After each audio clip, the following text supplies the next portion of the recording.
Boa noite, meus queridos. Mais uma noite para nós abrirmos a palavra de Deus e estudarmos juntos. Que bênção. Vocês têm sido uma bênção muito grande, me receberam de forma muito carinhosa e enchem meu coração de alegria de compartilhar esses momentos com vocês. Hoje eu trouxe uma apresentação de novo para compartilhar. Vai ser mais ou menos temático, mas eu acho que vocês vão gostar também. Vamos orar antes de abrir a palavra de Deus? Querido Senhor, queremos pedir a Tua bênção, a presença do Teu Santo Espírito e o derramamento da Tua sabedoria, abrindo as nossas mentes e ajudando-nos, Senhor, a enxergar a Tua palavra, trabalhando nos nossos corações e nos aproximando de Ti, enchendo-nos do Teu amor para que possamos também amar aos outros à nossa volta, distribuir, Senhor, esse amor, esse carinho. Nos colocamos então em Tuas mãos para seres nosso guia, em nome de Jesus. Amém. Muito bem. A gente tem falado de Jesus, a gente falou de Jesus como Messias e aquelas 4 características do Messias: filho do homem, filho de Deus, Deus e filho de Davi. Hoje a gente vai falar sobre como Jesus ensinava a lei e sobre uma palavra muito importante na Bíblia, que é caminho.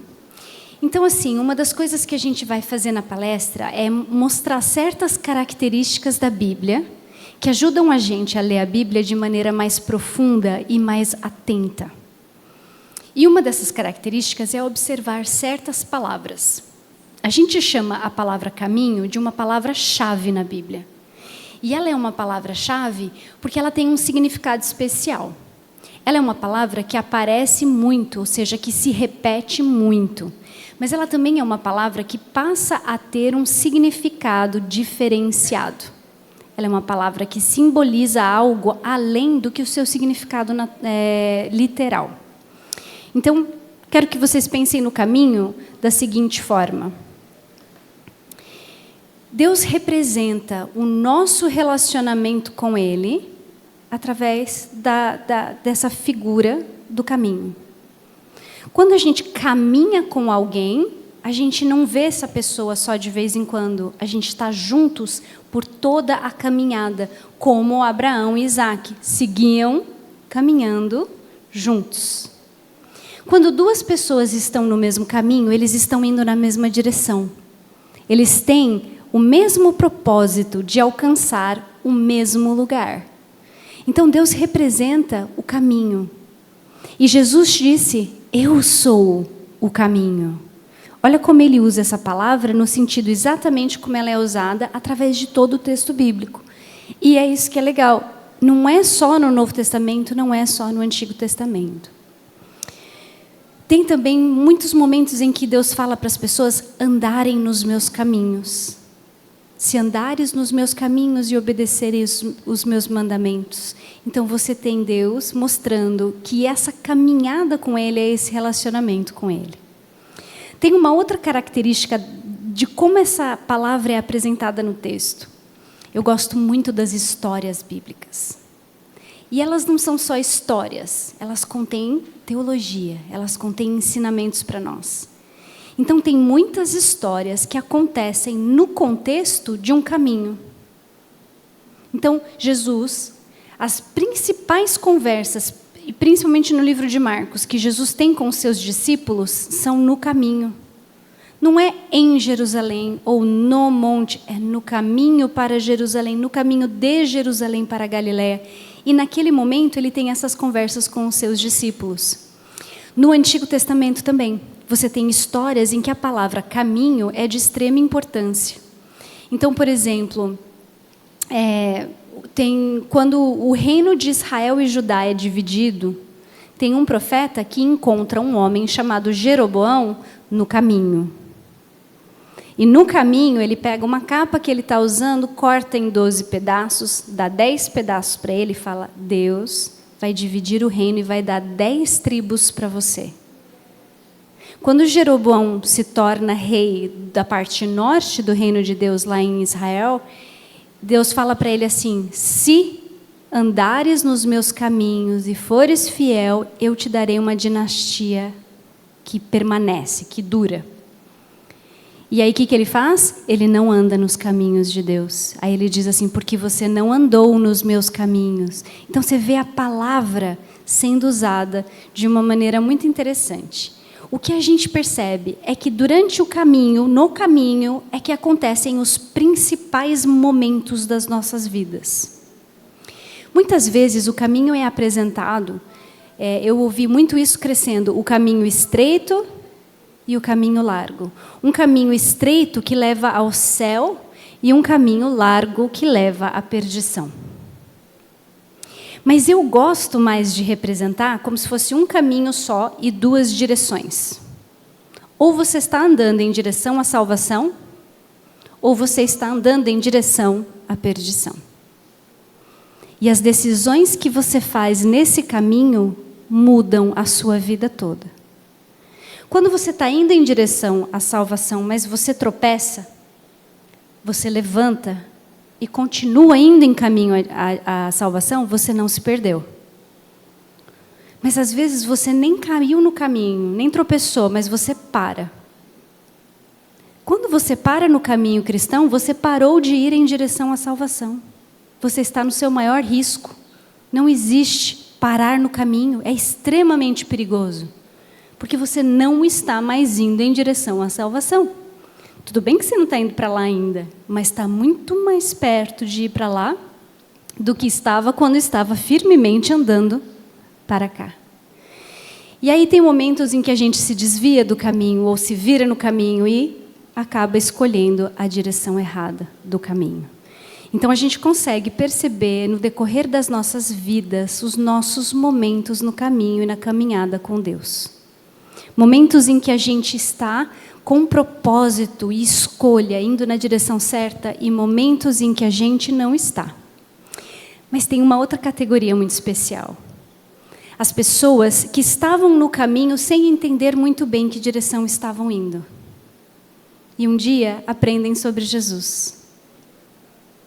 E naquele momento, ou a partir daquele momento, eles têm que fazer uma escolha. E eles vão escolher ir para qual lado. E é esse momento de decisão que marca a vida, que marca a conversão do cristão. Mesmo quando nascemos na igreja, a gente tem um momento que ir naquela direção é a nossa escolha. Não uma coisa que a gente faz automático, porque é o caminho de todo dia, porque meus pais ensinaram. Mas porque eu decidi ir naquele caminho, naquela direção. A gente vai falar de uma das histórias, em que exatamente tem um momento no caminho, uma conversa no meio do caminho, que é no livro de Ruth. Podem abrir comigo em Ruth capítulo 1.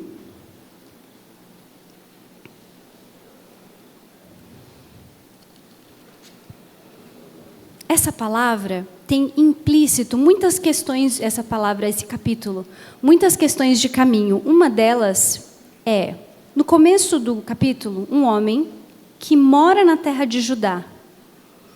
Ele decide sair da terra de Judá e fazer um caminho em direção a, vou fazer assim, Moabe.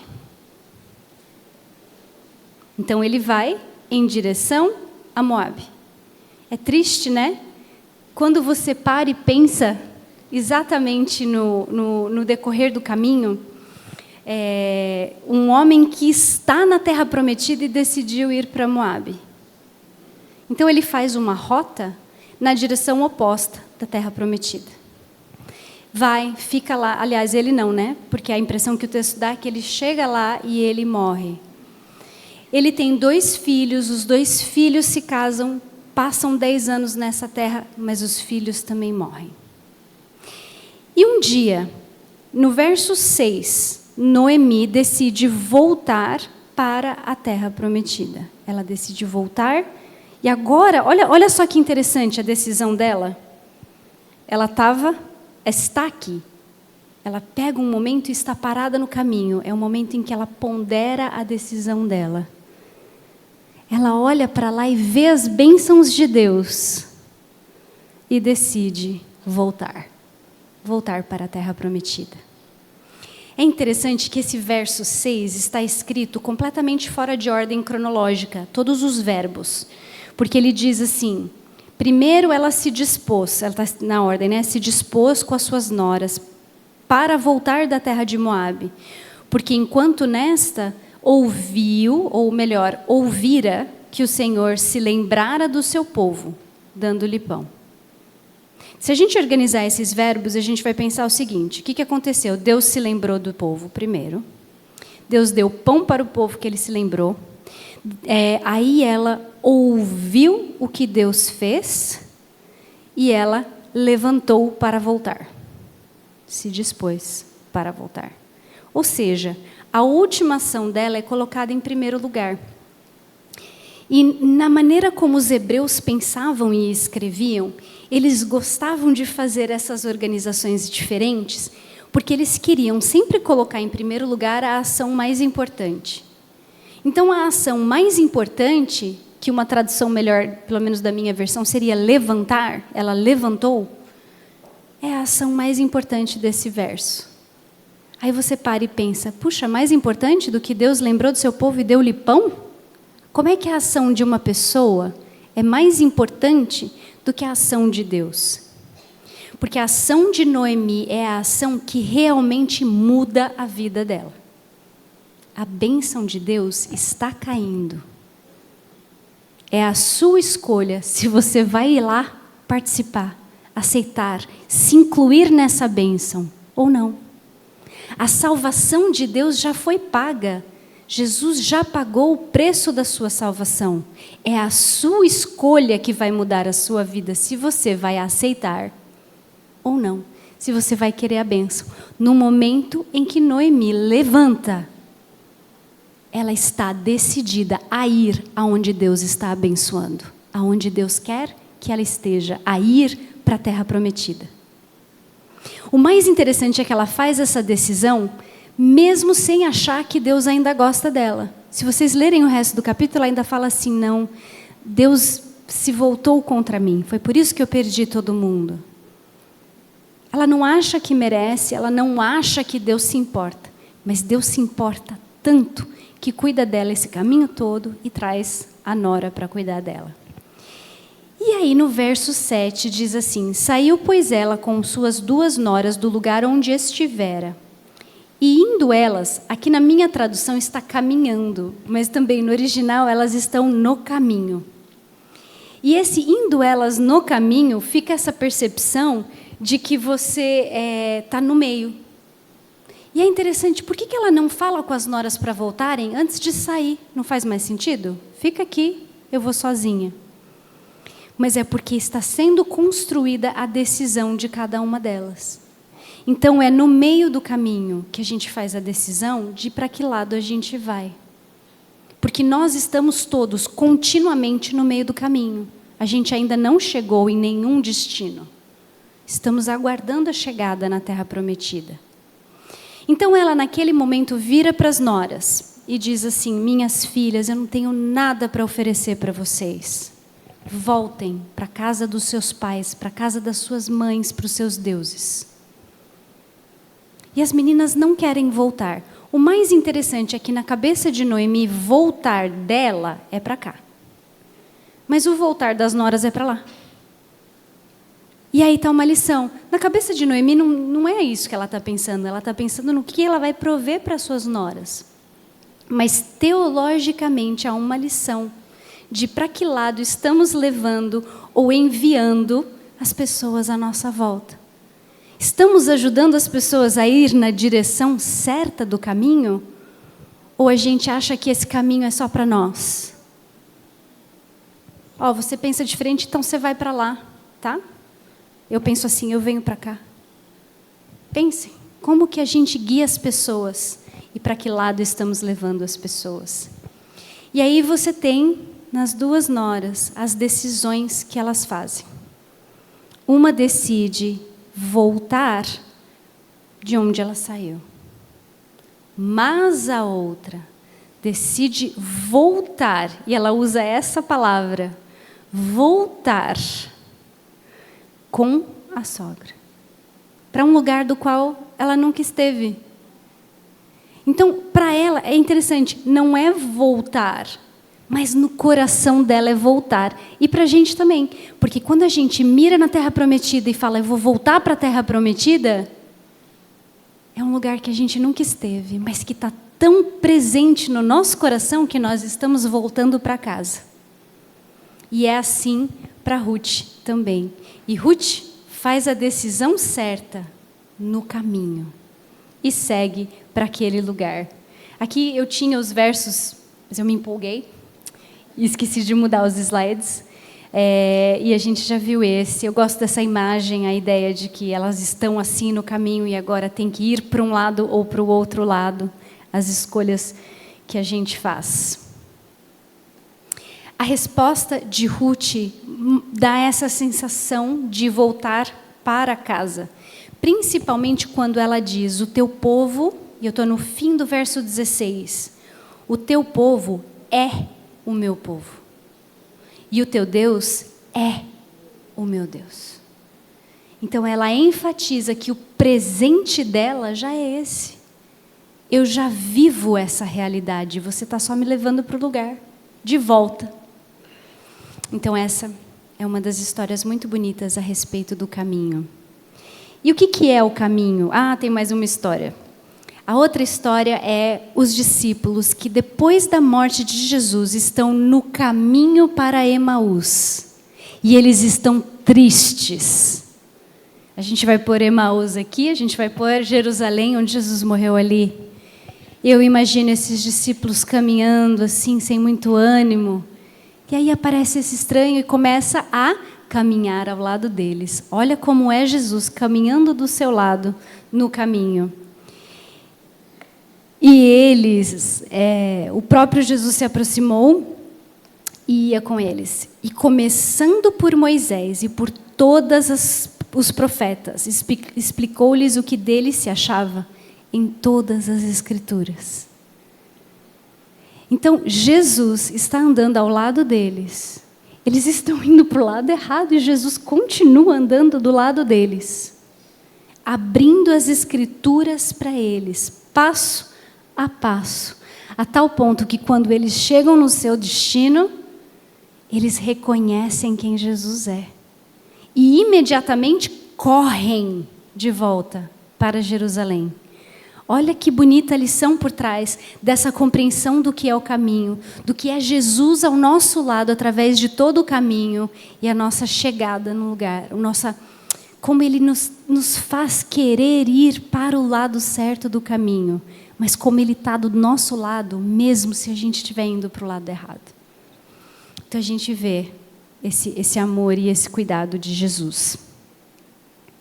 A gente tem versos no Antigo Testamento que ajudam a gente a entender que andar no caminho é fazer a vontade de Deus. Então, olha aqui. Façais como vos ordenou o Senhor vosso Deus. Não vos desvieis nem para a direita, nem para a esquerda. Isso é linguagem de caminho. Andareis em todo o caminho que vos ordenou o Senhor vosso Deus, para que vivais e bem vos suceda, e prolongueis os vossos dias na terra que haveis de possuir. A terra que haveis de possuir é a terra prometida. E Jesus disse, eu sou o caminho, a verdade e a vida. A gente viu associações contínuas de Jesus com vida. Eu sou o caminho, a verdade e a vida. E esse é o caminho que leva à vida eterna em Jesus. Parece até que eu acabei, né? Dava para acabar aqui, mas tem mais.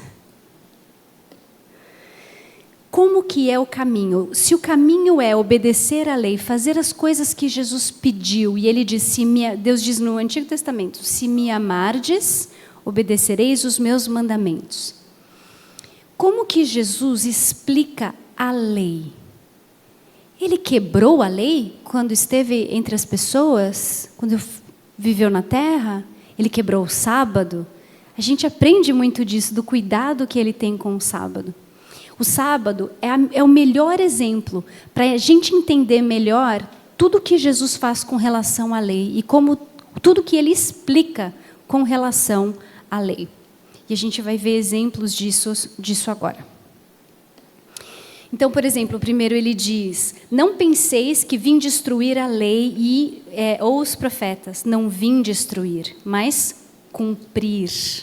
Porque em verdade vos digo que até que o céu e a terra passem, de modo nenhum passará da lei um só i ou um só tio, até que seja tudo cumprido. Então Jesus deixa muito claro, e a partir das palavras dele é que a gente tem que interpretar as ações dele, para a gente entender o que ele estava fazendo.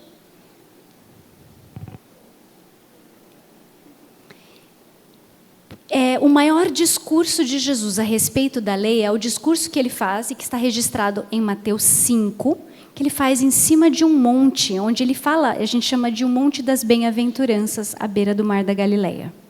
Ele faz esse discurso, e o que ele está fazendo é literalmente abrir a lei para as pessoas. Uma das coisas mais difíceis que ele fala é essa frase: se a vossa justiça não exceder a dos escribas e fariseus, de modo nenhum entrarei no reino dos céus. Os escribas e fariseus da época de Jesus eram as pessoas a quem o povo olhava para alguém que obedecia à lei perfeitamente. Eles conheciam a lei, eles tinham até feito mais regras para a lei, para que a lei fosse completamente guardada, e eles conseguiam guardar todos os aspectos da lei. E Jesus vira para essas pessoas e fala assim: vocês têm que ser mais justos do que eles. E é um desafio. Mas na própria fala de Jesus, ele já tem o que ele quer dizer. Então, uma das coisas, para Jesus, eu vou até passar um pouquinho. Tá, a gente já volta ali. Para Jesus, ele está explicando que a lei não é uma coisa que você faz. Não basta fazer. Tem que ser. Jesus quer que nós amemos. A gente demonstra o nosso amor através de atos, mas o amor vem de dentro. Eu posso fazer um ato de bondade sem amor. Deus não quer esse ato. Ele quer um ato de bondade com amor. É isso que é exceder a justiça das outras pessoas. Ele não quer que eu ame os meus amigos. Ele quer que eu ame os meus inimigos também.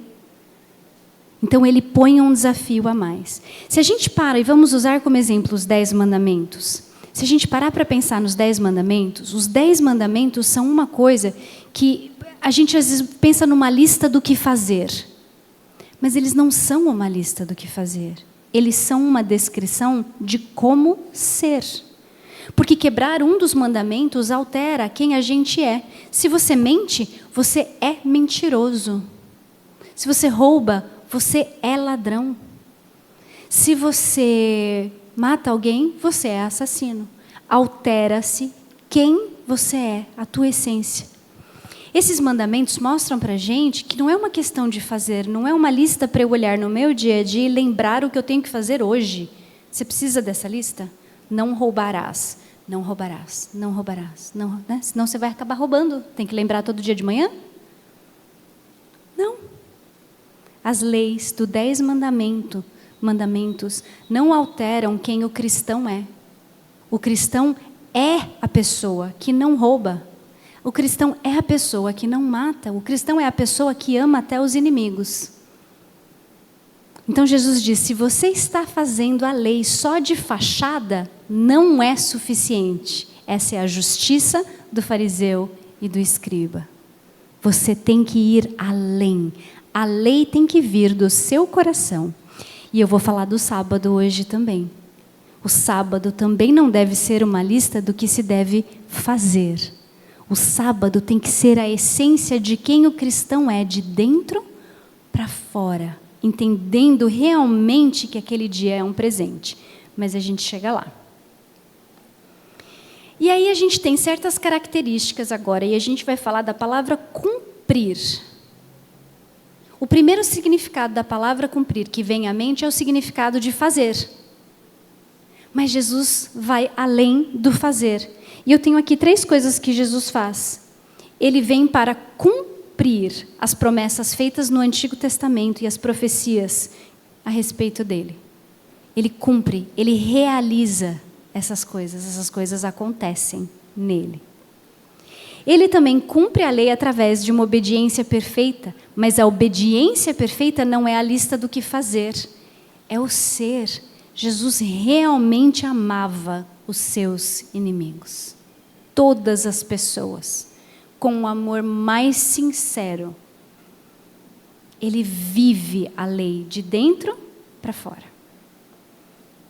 E Jesus também cumpre a lei de uma maneira surpreendente, mostrando para as pessoas o que é ser um seguidor de Jesus, o que é ser uma pessoa que segue a lei. E é nesse ponto que a gente vai enfocar mais hoje, é Jesus mostrando como a lei deveria ser guardada. Existe uma diferença entre justiça retributiva e justiça redentiva.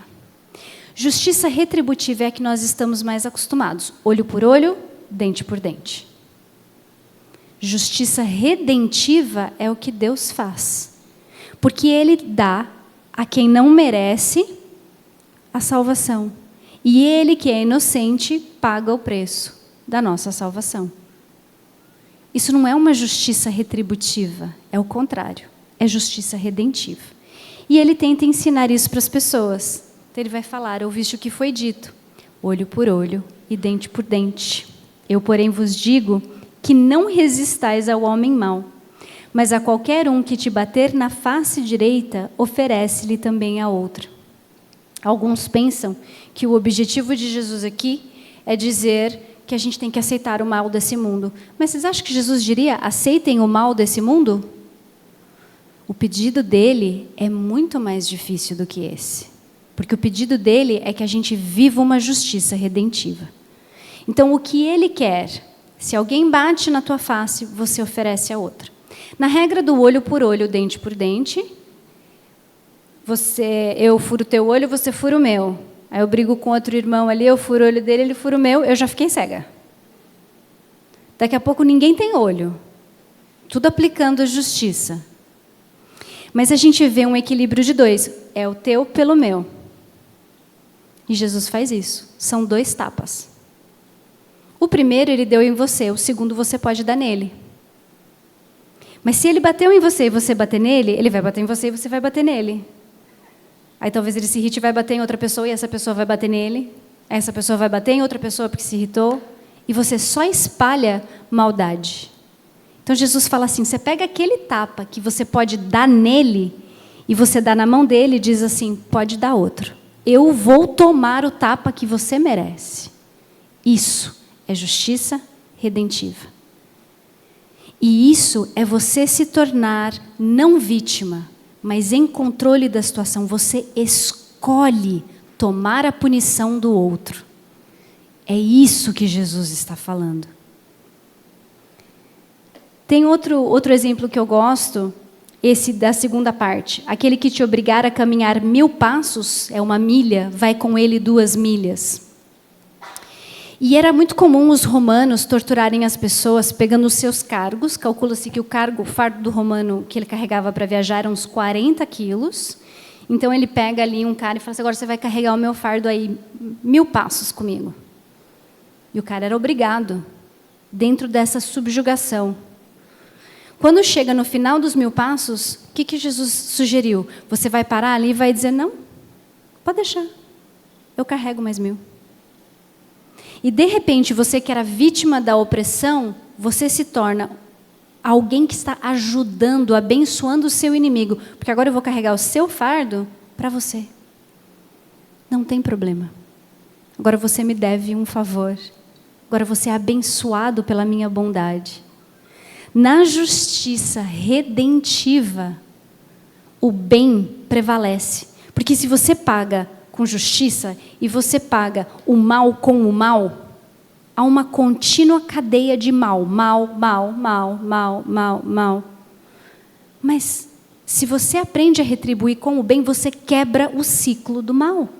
É isso, você realmente consegue transformar o mundo à sua volta porque você decidiu fazer o bem para aqueles que te faziam mal. Você começa a eliminar o mal do mundo. Jesus usa o sábado como exemplo dessa justiça. Ele usa esse sábado como um exemplo de como uma lei pode estar escrita no seu coração para ser vivida de forma real. Tem uma história em Marcos. Vocês podem ir comigo para Marcos 3.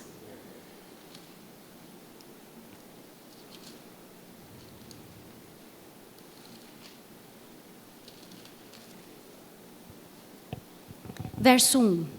De novo, entrou Jesus na sinagoga e estava ali um homem que tinha ressequida uma das mãos.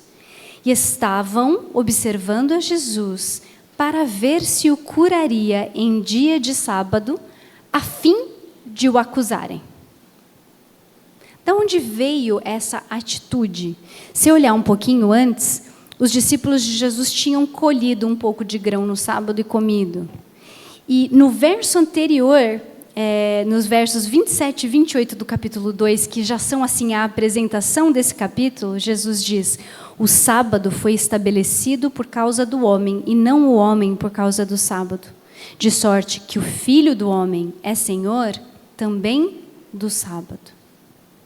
Então Jesus inverte o pensamento de que o homem foi criado para guardar o sábado. O sábado foi criado para o homem. E o sábado foi criado num mundo sem pecado. O sábado não foi criado porque nós, meros mortais, precisávamos descansar. Não éramos mortais, não precisávamos descansar. E Deus deu o sábado mesmo assim. O sábado é um presente de Deus e é associado no Antigo Testamento com deleite, com vontade de fazer coisas boas e com vontade de estar perto de Deus. Era um momento de celebração e um momento de comemoração. Deus pega o sábado com todas as regras que eles tinham naquele tempo e diz assim no verso 4, capítulo 3, verso 4. É lícito nos sábados fazer o bem ou fazer o mal? Salvar a vida ou tirá-la? Os fariseus tinham certas regras que diziam que somente algumas doenças podiam ser tratadas no sábado. Então, assim, eles tinham a misericórdia, eles tiravam os animais que caíam e se machucavam. Mas eles achavam que coisas de não urgência não podiam ser tratadas ou curadas no sábado. Queriam que se esperasse. E Jesus ainda vai curar muitas pessoas que esperam dar o pôr do sol para ir até Ele. Todo mundo que achou que ia sobreviver até o pôr do sol, espera. Mas Jesus olha para essas pessoas e diz assim: não, eu não quero curar você lá depois, eu não quero que você espere mais nenhum minuto pela sua libertação do que é essa opressão de viver com a mão ressequida, de viver endemoniado, de passar fome, de se sentir preso. Então Ele quer que as pessoas sejam libertas imediatamente. E Ele ensina que tem que fazer o bem, principalmente no sábado. Que o sábado vem de você estar bem com Deus. É uma das coisas mais difíceis de se fazer, é entender que o sábado vem de dentro para fora. A gente guarda o sábado porque a gente está no espírito do sábado, de dentro para fora. Existe um costume judeu que eu gosto muito. Quando acaba o sábado, eu morei, eu vou usar essa história como ilustração, eu morei em Jerusalém um semestre. Então, teve um sábado à noite que eu queria comer pizza. E é uma tradição lá de São Paulo muito forte. Sábado à noite a gente come pizza. Aí eu fui no sábado à noite. Falei assim: que horas vocês vão abrir no sábado à noite? Ele: depois do sábado. Aí eu: sim. Que horas? Depois do sábado. Mas tem uma hora? Não, é depois do sábado. Eu falei: ué, como que essas pessoas marcam então? Porque a pizzaria não tem hora para abrir? Perguntei: como que eu sei? Você olha para o céu e quando tiver escuro o suficiente para você ver 3 estrelas, acabou o sábado. Olha a diferença de você terminar o seu sábado olhando para o céu e contando as estrelas, de você terminar o seu sábado no relógio, porque daqui 1 minuto eu posso ligar para a pizzaria. Estou falando de mim. Aquela sensação de: ai, já acabou? Já acabou? Quando você está no espírito do sábado, você não tem vontade que ele acabe. Você passa o seu tempo contando as estrelas, olhando para o céu, se imaginando ao lado de Deus e simplesmente celebrando aquele momento tão feliz. A gente tem outra história que eu posso compartilhar. Uma maneira, quando eu dou aulas a respeito do sábado, falo para os meus alunos: o sábado é um presente para você. Não é que você não pode trabalhar, não pode ir nesse lugar, não pode estudar. É que você não precisa. Você não precisa trabalhar no sábado porque Deus, que é teu Pai, cuida de tudo para você.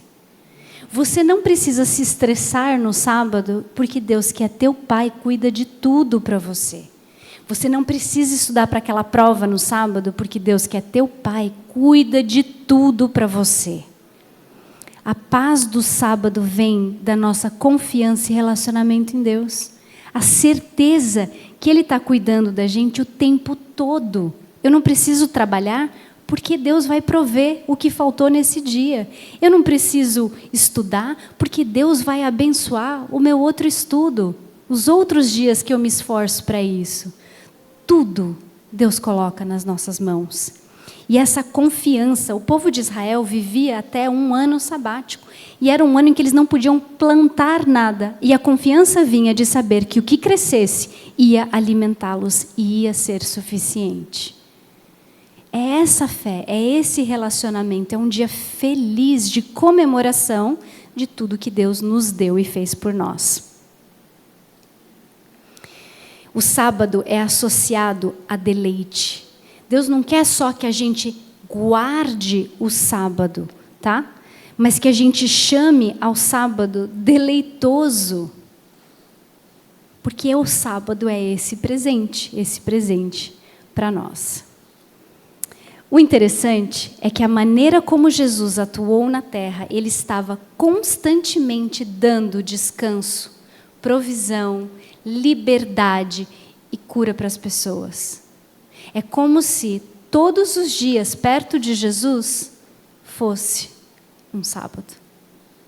Porque Ele nos tira as preocupações, porque Ele provê o que precisamos, Ele alimentou a multidão, você não precisa se preocupar com o que comer e beber, e Ele cuidou dos discípulos à sua volta. Estar na presença de Jesus é um sábado contínuo, e Jesus marcou um dia para que fosse o nosso sábado, para que a gente tivesse esse momento com Ele de comemoração. O sábado é um presente precioso, um presente que muitos não têm, que muitos ainda têm que trabalhar, que muitos mantêm suas preocupações. Deus tem muitos presentes para nós. Deus tem um ministério de cuidar de nós todos os dias. E nós somos abençoados por esse amor. Pela maneira como Ele via a lei, pela maneira como Ele nos ensina a caminhar junto com Ele, como Ele promete estar do nosso lado todos os dias. E essa caminhada nos leva ao céu. E se a gente fica de olho no nosso objetivo, sempre a gente vai caminhar na direção certa. E a cada sábado a gente comemora que está cada dia mais perto daquele lugar maravilhoso e da presença física de Jesus. Amém.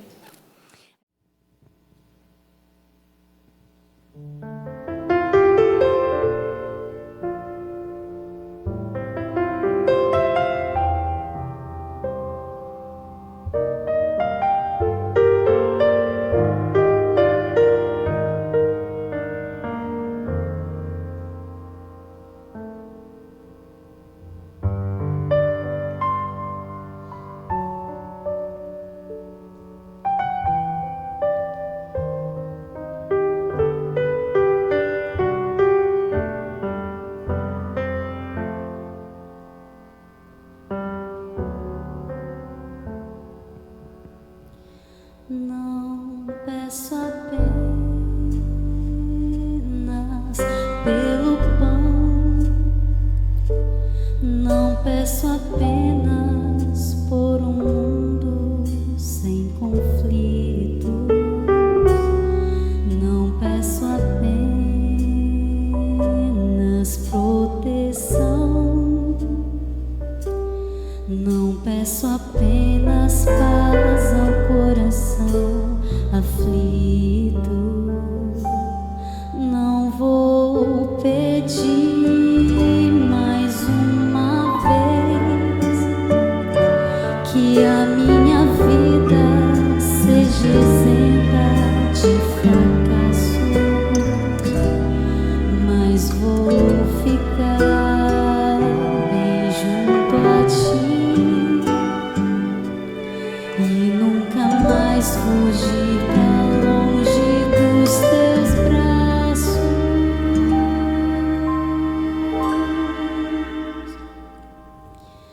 Pois quanto mais eu tento me afastar de ti, mas eu percebo que não há pra onde ir.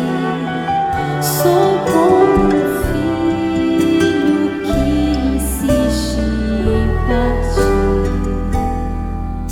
Não sei te amar, não quero te ouvir.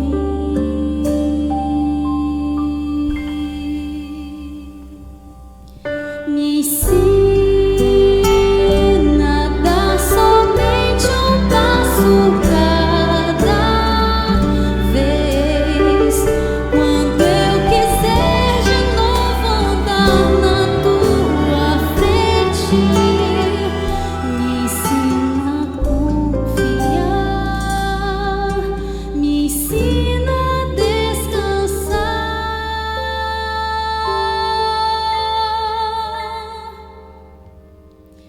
em ti.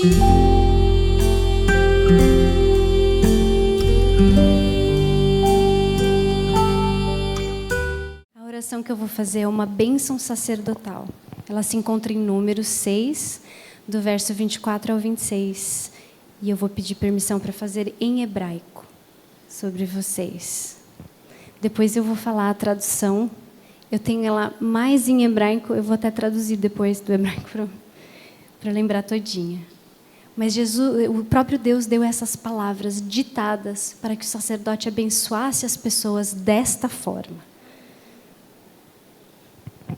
E representando todos vocês, Nanilda aqui, vou pôr as mãos sobre ela. Yevarech Adonai vishmarecha, Yaer Adonai panavelecha vihunecha, Issa Adonai panavelecha veyasem lecha shalom. O Senhor te abençoe e te guarde. O Senhor faça iluminar o seu rosto sobre ti e lhe mostre a paz, e lhe dê paz. Que o Senhor levante o seu rosto para ti e lhe derrame a sua paz. Amém.